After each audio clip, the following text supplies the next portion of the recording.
नमस्कार दोस्तों, स्वागत है आपका हमारे चैनल पर जहां हर कहानी आपको एक नई दुनिया में ले जाती है। आज हम आपके लिए लेकर आए हैं अनसुनी और दिलचस्प कहानी। डिस्क्लेमर, ये कहानी पूरी तरह से काल्पनिक है और किसी भी असली व्यक्ति, स्थान या घटना से इसका कोई संबंध नहीं है। ये सिर्फ मनोरंजन और प्रेरणा के लिए बनाए। अगर आपको हमारी कहानियाँ पसंद आती हैं तो चैनल को सब्सक्राइब करना न भूलें और अपने विचार कमेंट में ज़रूर बताएं। तो चलिए शुरू करते हैं कि रोमांचक यात्रा। योजक चिन्ह, राउंड पुष्पिन स्थान, दिल्ली सेंट्रल जेल परिसर। सुबह सुबह के 10:55। वातावरण, गर्म हवाओं में तनाव की गंध, लेकिन अब खेल पलट चुका था। डिग मिश्रा के आदेश के बाद पूरी पुलिस यूनिट अलर्ट पर आ गई थी। शर्मा, जो कुछ घंटे पहले तक डींगे हाँक रहा था, अब अपनी कुर्सी से उठते वक्त कांप रहा था। बुकमार्क टैब्स फाइलों के ढेर में अब उसके खिलाफ गवाही थी। रिश्वत में लिए 14 लाख रुपये के बैंक ट्रांजैक्शंस, मनीष वर्मा से किए गए कॉल्स की डिटेल, वर्मा ग्रुप में अंदरूनी सबूतों को नज़रअंदाज करने का रिकॉर्ड। ग्रेटर दैन डिग मिश्रा, आवाज़ में ठंडापन लेकिन तीखापन लिए हुए। शर्मा, आपकी वर्दी अब आपके लायक नहीं रही। सस्पेंशन लेटर साइन हो चुका है और बाकी साथियों के लिए भी यही निर्देश हैं। सस्पेंशन और जांच इमीडिएट। शर्मा के चेहरे से रंग उड़ गया। पास खड़े उसके चापलूस साथी भी अब पीछे हटने लगे। किसी ने चाय तक छोड़ दी। ग्रेटर दैन एक सिपाही धीरे से चाय के कप को देखते हुए, सच में सर, इतनी गर्म चाय भी अब फीकी लग रही है। योजक चिन्ह, योजक चिन्ह, योजक चिन्ह। राउंड पुष्पिन। उसी वक्त जेल के पिछले गेट पर एक काली गाड़ी रुकी। किंग्स के दस्तावेज के साथ एसीपी वत्सल और सीबीआई टीम मनीष वर्मा को पकड़ने आई थी। शेरा ने दस्तखत किए और बोला, ग्रेटर दैन शेरा हल्की मुस्कान के साथ, ये आदमी अब कानून के पास जाएगा और सज़ा उसकी सोच से कहीं लंबी होगी। योजक चिन्ह, योजक चिन्ह, योजक चिन्ह। पैकेज मनीष वर्मा को हथकड़ियों में जकड़कर बाहर लाया गया। उसका चेहरा अब भी चालाकियों से भरा हुआ था। शेरा, रवि, डिग मिश्रा सभी मौजूद थे। ग्रेटर दैन मनीष हल्की मुस्कान के साथ रवि को देखते हुए, क्या तुम सोचते हो कि ये सब मैंने अकेले किया? नादान हो अभी भी, ये कहानी बहुत गहरी है रवि। असली दुश्मन अब भी पर्दे के पीछे है और वो तुझे नहीं छोड़ेगा। रवि की आंखें अब शांत नहीं थीं। वो गहराई से कुछ सोच रहा था। ग्रेटर दैन रवि धीरे लेकिन तीखे लहजे में, अगर तू कुत्तों के साथ बैठा है मनीष, तो भौंकने के अलावा कुछ सीख भी लिया कर। योजक चिन्ह, योजक चिन्ह, योजक चिन्ह। पुलिस का पुलिस वैन ने हॉर्न दिया। मनीष को अंदर बिठाया जाने लगा, पर जाते जाते मनीष ने एक और पंच मारा। ग्रेटर दैन मनीष हंसते हुए सिर घुमाकर, अरे सुनो रवि, मैं गया नहीं हूँ, बस अगली चाल की तैयारी करने जा रहा हूँ। और हाँ, अगर इस देश की जेलों में कोई वीआईपी ट्रीटमेंट बचा हो तो मुझे मिलना चाहिए। आखिर साजिश का लेवल तो इंटरनेशनल था। शेरा ने उसकी ओर देखा, बिना हिले लेकिन आंखों में छिपा गुस्सा बोल गया। योजक चिन्ह, योजक चिन्ह, योजक चिन्ह। पुलिस का पुलिस वैन रवाना हुई। किंग्स के ऑफिसर्स, डिफेंस के प्रतिनिधि और सीबीआई अब एक नई मीटिंग की तैयारी में थे। लेकिन रवि, वो अब भी वही खड़ा था। आंखें सामने नहीं बल्कि मनीष की उस आखिरी बात पर टिक गई थीं। ग्रेटर दैन जो असली है वो अब भी पर्दे में है। राउंड पुष्पिन स्थान, दिल्ली सिटी पुलिस स्टेशन। समय दोपहर के 12:05। जेल के लोहे के भारी दरवाजे खुलते हैं। शेरा, किंग्स का साइलेंट ऑपरेशन लीडर, अब अंदर प्रवेश करता है। साथ में 4 काले सूट में मुंह के जेंट्स। हर कदम उसके रुतबे की आवाज़ था। डिग मिश्रा पहले से इंतजार में खड़े थे। ग्रेटर दैन डिग मिश्रा, सम्मान भरी आवाज़ में, thank you for coming mister Shera. हमें पता है, ये सिर्फ एक आदमी नहीं, ये देश की सुरक्षा का सिस्टम है।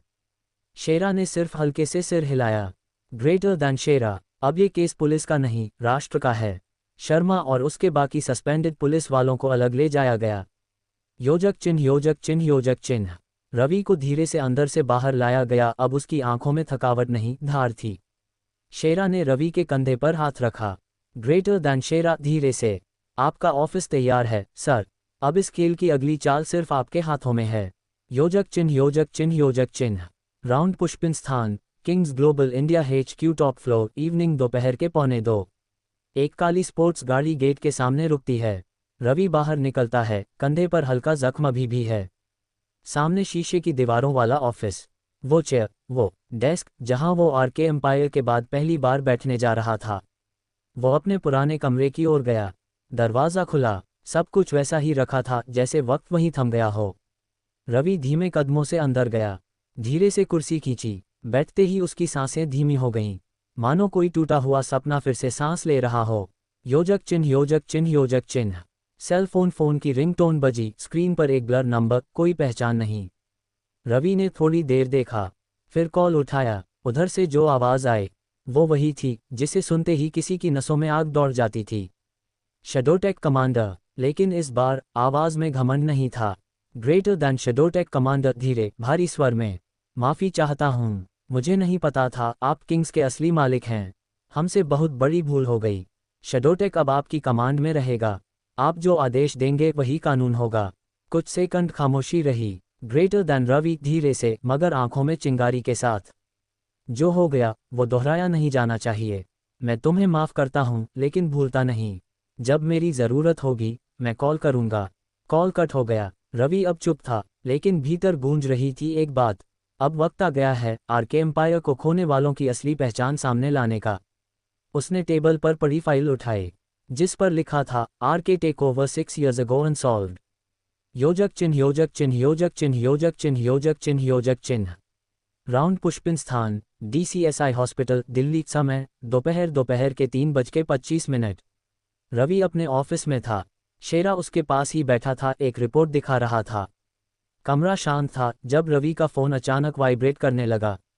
स्क्रीन पर नाम चमका, सुमन कॉलिंग। रवि ने तुरंत कॉल उठाया। ग्रेटर दैन सुमन, धीरे से मगर शिकायती अंदाज में। आज आए नहीं तुम? डॉक्टर ने कहा था मैं अब बैठ सकती हूँ। कम से कम एक कॉफ़ी तो पीने आ जाते। रवि के चेहरे पर एक हल्की मुस्कान आई। ग्रेटर दैन रवि, थोड़ा झिझकते हुए, अभी निकल ही रहा था, बस कुछ फाइल्स, मैं पहुंच रहा हूं। लेकिन तभी राउंड पुष्पिन DCSI हॉस्पिटल, सुमन का वार्ड। उसी पल कमरे का दरवाज़ा धीरे से खुला। सुमन ने पीछे मुड़कर देखा। 3 आदमी अंदर आ रहे थे। लंबी जैकेट्स, आंखों में अजीब सी चमक और कमर पर छिपे हुए हथियार। ग्रेटर दैन पहला आदमी, धीरे से मुस्कराते हुए, चलो मैडम, अब बहुत आराम हो गया, अब बॉस मिलवाना चाहते हैं। सुमन के चेहरे पर डर की झलक आई। ग्रेटर दैन सुमन, तुम लोग कौन हो? बाहर जाओ, ये हॉस्पिटल है। लेकिन तभी दूसरे आदमी ने उसकी बांह कसकर पकड़ ली। फ़ोन अब भी उसके हाथ में था।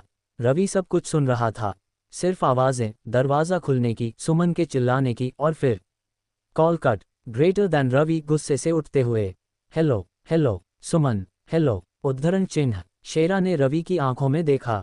वो चेहरा जो हमेशा शांत रहता था अब आग की तरह दहक रहा था।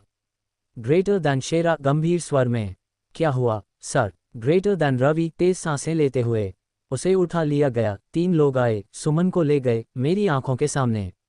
शेरा सन रह गया। ग्रेटर दैन शेरा, दिल्ली के अंदर हॉस्पिटल से अपहरण, ये किसकी हिम्मत थी? रवि ने धीरे से एक नाम लिया। आवाज़ इतनी धीमी थी लेकिन अंदर से कांपती हुई। ग्रेटर दैन रवि, दांत भींचते हुए, मूना भाई, और उसके पीछे है मनीष वर्मा। योजक चिन्ह योजक चिन्ह योजक चिन्ह।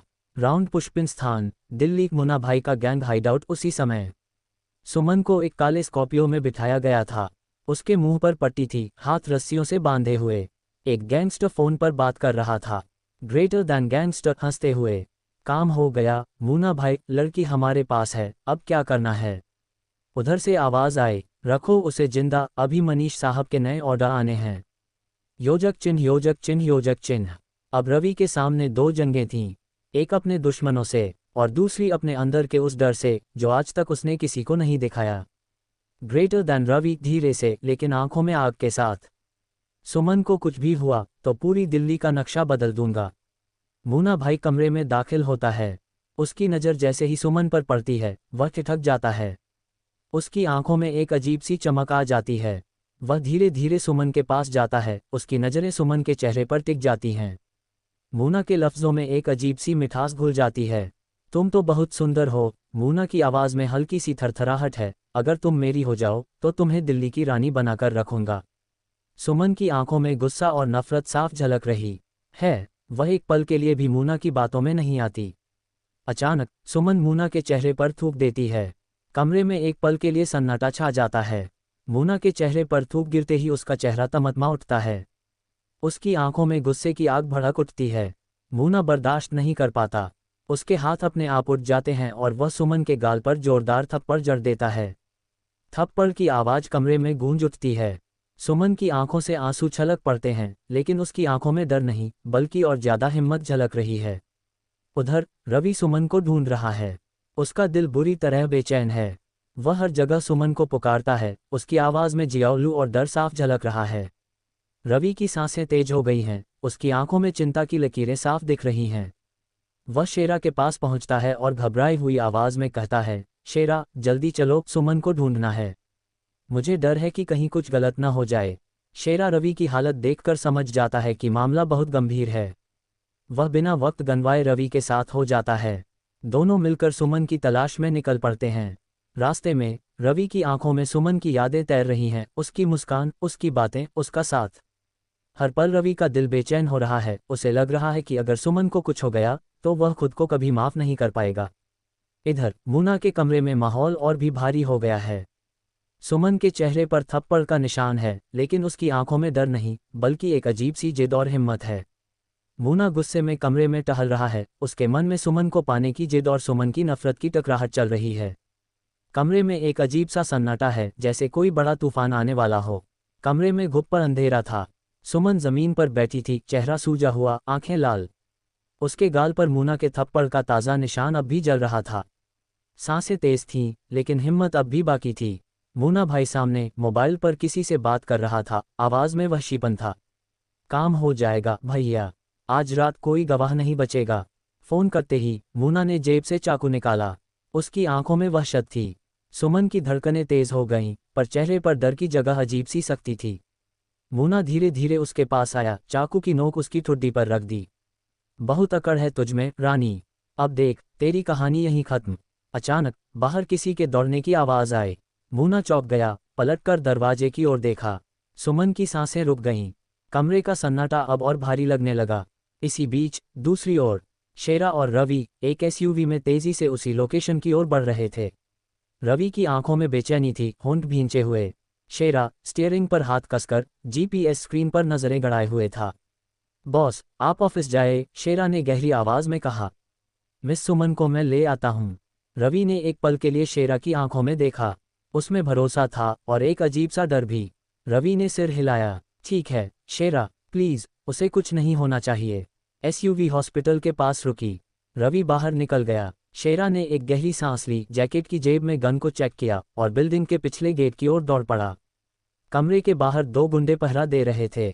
शेरा ने दीवार की ओर से झांका, फिर बिजली की गति से आगे बढ़ा, एक गुंडे की गर्दन पर वार किया। दूसरा कुछ समझ पाता उससे पहले ही शेरा ने उसकी कलाई मरोड़ दी और उसे दीवार से दे मारा।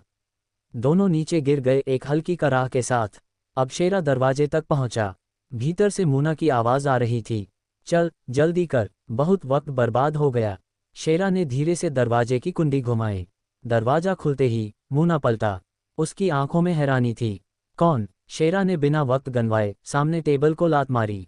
टेबल उलट गई, मुना का संतुलन बिगड़ा। शेरा ने आगे बढ़कर मुना की कलाई पकड़ ली जिसमें चाकू था। दोनों के बीच जोरदार हाथापाई शुरू हो गई। मुना ताकतवर था, पर शेरा की ट्रेनिंग कहीं ज्यादा थी। मुना ने चाकू से वार किया, शेरा ने उसका हाथ मोड़कर चाकू नीचे गिरा दिया। मुना ने शेरा के पेट में घूंसा मारा। शेरा पीछे हटा, लेकिन अगले ही पल उसने मुना की गर्दन पर कोहनी मारी। मुना लड़खड़ा गया, मगर हार मानने वाला नहीं था। उसने पास पड़ी कुर्सी उठाई, शेरा की ओर फेंकी। शेरा झुक गया, कुर्सी दीवार से टकराकर टूट गई। सुमन अब भी कोने में थी। उसकी आंखों में डर और उम्मीद दोनों थे। शेरा ने एक पल के लिए उसकी ओर देखा। सुमन जी, पीछे हटिए। मुना फिर से शेरा पर झपटा। इस बार दोनों जमीन पर गिर पड़े। मुना ने शेरा की गर्दन दबाने की कोशिश की। शेरा ने अपनी टांग घुमाकर मुना को पलटा, फिर एक जोरदार घूंसा मुना की जबड़े पर मारा। मुना बेहोश सा हो गया, लेकिन अचानक जेब से पिस्तौल निकाल ली। सुमन की चीख निकल गई। शेरा, पीछे। मुना ने ट्रिगर दबाया, गोली चली, दीवार में जा लगी। शेरा ने बिजली की तेजी से मुना की कलाई पकड़कर पिस्तौल छीन ली और मुना को जमीन पर गिरा दिया। कमरे में अब सिर्फ शेरा की तेज सांसें और सुमन की सिसकियां थीं। शेरा ने सुमन की ओर हाथ बढ़ाया। आप ठीक हैं? सुमन की आंखों से आंसू बह रहे थे, लेकिन उसने सिर हिलाया। हाँ, मैं ठीक हूँ। शेरा ने जल्दी से सुमन को उठाया। हमें यहाँ से निकलना होगा। बाहर अब भी खतरा था। शेरा ने सुमन को अपने पीछे रखा, गन हाथ में ली और बाहर की ओर बढ़ा। सीढ़ियों पर दो और गुंडे थे।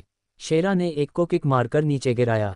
दूसरे ने छुरा निकाला। शेरा ने उसकी कलाई पकड़कर छुरा छीन लिया और उसे धक्का देकर सीढ़ियों से नीचे गिरा दिया। सुमन कांप रही थी, लेकिन अब उसकी आंखों में डर की जगह राहत थी। शेरा ने उसे बाहर तक पहुंचाया, एसयूवी का दरवाजा खोला। जल्दी बैठिए। जैसे ही दोनों गाड़ी में बैठे, पीछे से गोलियों की आवाज़ आई। मूना के बाकी आदमी भागते हुए आ रहे थे। शेरा ने गाड़ी स्टार्ट की। एसयूवी तेजी से हॉस्पिटल की ओर दौड़ पड़ी। पीछे अब भी गोलियों की आवाज़ें गूंज रही थीं, पर सुमन अब सुरक्षित थी, शेरा की हिम्मत और रवि के भरोसे की वजह से। गाड़ी के भीतर सुमन की सांसें अब भी तेज थीं, पर उसकी आंखों में अब एक नई चमक थी, जैसे मौत के मुंह से लौटकर आए हो। शेरा ने धीरे से कहा, अब आप सुरक्षित हैं मिस सुमन, बाकी सब रवि सर देख लेंगे। एसयूवी दिल्ली की सड़कों पर भागती रही और पीछे छूट गया मौत का वो साया, कमरे की दीवारों में कैद, जहां अब सिर्फ हार और पछतावा बचा था। कहानी अब एक नए मोड़ पर थी, जहां सुमन की हिम्मत, शेरा की बहादुरी और रवि का प्यार एक साथ एक नई जंग के लिए तैयार थे। एसयूवी के भीतर सन्नाटा पसरा था। सुमन की सांसें अब भी तेज थीं, उसके चेहरे पर हल्की थकान और राहत दोनों झलक रही थी। शेरा ने गाड़ी की स्पीड कम की और जेब से मोबाइल निकाला। उसने रवि का नंबर डायल किया, आवाज़ में अब भी मिशन का तनाव था। सर, सुमन मैम अब सुरक्षित हैं, शेरा ने धीमे मगर ठोस लहजे में कहा। कहाँ लेकर आना है? एसयूवी की खिड़की से आती हवा सुमन के बालों को छू रही थी। उसने सिर घुमाकर शेरा की ओर देखा। उसकी आंखों में सवाल था और भीतर कहीं रवि का नाम सुनने की बेचैनी भी। फोन के स्पीकर से रवि की आवाज़ आए, उसमें राहत भी थी और घबराहट भी। शेरा, सीधे ऑफिस ले आओ, मैं यहीं इंतजार कर रहा हूँ। सुमन को कुछ भी मत बताना, बस जल्दी पहुँचो। सुमन ने ये शब्द सुने तो उसकी आंखें चौड़ी हो गईं। उसके होंठ कांप गए। रवि, उसने खुद से बुदबुदाया, जैसे यकीन नहीं हो रहा हो कि रवि अब भी उसके लिए लड़ रहा है, अब भी उसके करीब है। शेरा ने फ़ोन रखते हुए सुमन की ओर देखा। उसकी आंखों में समझदारी थी। मैम, सब ठीक हो जाएगा, बस थोड़ी देर और। एसयूवी अब दिल्ली की भीड़भाड़ से निकलकर एक सुनसान, सुरक्षित रास्ते पर दौड़ रही थी। सुमन की आंखें बाहर भागते हुए पेड़ों पर टिक गईं। हर पेड़, हर मोड़ उसके दिल की धड़कनों के साथ बदल रहा था। उसके दिमाग में पिछले कुछ घंटे घूमने लगे। मूना की वहशी निगाहें, कमरे का अंधेरा, मौत का डर और अब रवि की आवाज़। उसकी आंखों में आंसू आ गए, पर इस बार ये आंसू डर के नहीं, बल्कि उम्मीद के थे। एसयूवी के भीतर शेरा अब भी चौकन्ना था। हर मोड़ पर, हर गली में उसकी नज़रें खतरे की तलाश में थीं। उसने बार बार रियर व्यू मिरर देखा, कहीं कोई पीछा तो नहीं कर रहा। सुमन ने हिम्मत जुटाकर पूछा, शेरा, रवि कहाँ है? क्या वो ठीक है? शेरा ने एक पल के लिए चुप्पी साधी, फिर हल्की मुस्कान के साथ बोला, रवि सर, आपके लिए जान भी दे सकते हैं मैम, बस आप उन पर भरोसा रखिए। सुमन ने खिड़की से बाहर देखा। उसकी आंखों में अब डर की जगह एक नई चमक थी, जैसे हर मुश्किल के बाद कहीं दूर एक उजाला उसका इंतजार कर रहा हो। एसयूवी ने एक तेज मोड़ लिया और अब सामने एक बड़ी ऊंची बिल्डिंग दिख रही थी, शेरा का ऑफिस। गाड़ी रुकते ही शेरा ने जल्दी से उतरकर सुमन का दरवाजा खोला। आए मैम, रवि सर ऊपर हैं, अब आपको कोई खतरा नहीं। सुमन ने गहरी सांस ली। पैरों में हल्की लड़खड़ाहट थी, पर चेहरे पर हिम्मत लौट आई थी। वो शेरा के साथ ऑफिस की ओर बढ़ी। हर कदम पर दिल की धड़कनें तेज होती जा रही थीं। लिफ्ट में चढ़ते वक्त सुमन ने अपनी मुट्ठियां भींच लीं। रवि से मिलने की बेचैनी हर दर्द से बड़ी थी। लिफ्ट का दरवाजा खुला। सामने एक बड़े शीशे के केबिन में रवि खड़ा था, आंखों में इंतजार, चेहरे पर चिंता और दिल में सिर्फ सुमन की सलामती की दुआ। सुमन की आंखें नम हो गईं। उसने धीमे से कदम बढ़ाए रवि की ओर। कमरे में कुछ पल के लिए सन्नाटा छा गया, जैसे वक्त भी रुक गया हो। रवि ने सुमन को देखा, उसके चेहरे पर दर्द, पर आंखों में वही पुरानी हिम्मत। दोनों की आंखें मिलीं, बिना शब्दों के, सारा हाल एक दूसरे को कह गईं। शेरा ने चुपचाप सिर झुकाया और कमरे से बाहर चला गया। इन दो जख्मी दिलों को अब सिर्फ एक दूसरे की जरूरत थी। रवि और सुमन आमने सामने खड़े थे। कमरे में हल्की रोशनी थी, बाहर की सड़क की हलचल यहाँ तक नहीं पहुँच पा रही थी। सुमन की आंखें अब भी नम थीं, पर उनमें राहत की चमक लौट आई थी। रवि ने एक गहरी सांस ली, जैसे सीने में दबा सारा बोझ अब हल्का हो गया हो। सुमन ने धीरे से कहा, रवि, तुमने सच में मुझे बचा लिया। मैं सोच भी नहीं सकती थी कि मैं कभी यहाँ तक पहुँच पाऊंगी। रवि ने उसकी बात बीच में ही रोक दी। उसके करीब आकर उसकी आंखों में झांका। सुमन, तुम्हें कुछ नहीं होना था। जब तक मैं हूं, तुम्हें कोई छू भी नहीं सकता।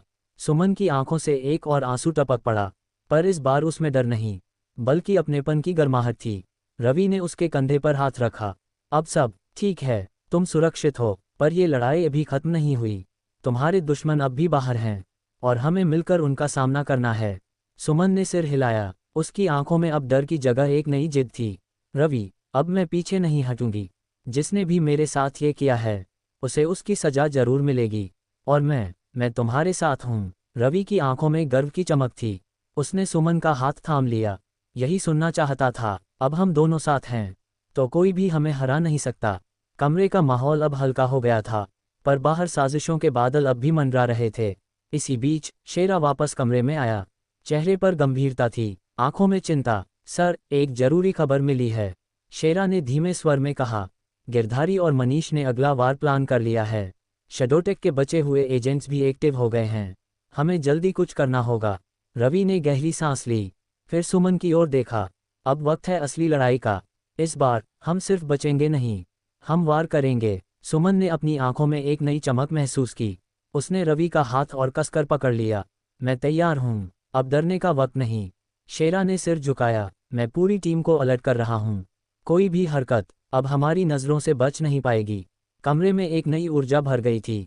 तीनों के चेहरों पर अब डर नहीं, बल्कि एक नई उम्मीद, एक नया जज्बा था। बाहर रात गहराती जा रही थी, लेकिन इस कमरे में लड़ाई की तैयारी और जीत की उम्मीद जगमगा रही थी। कमरे में एक गहरा सन्नाटा छा गया था।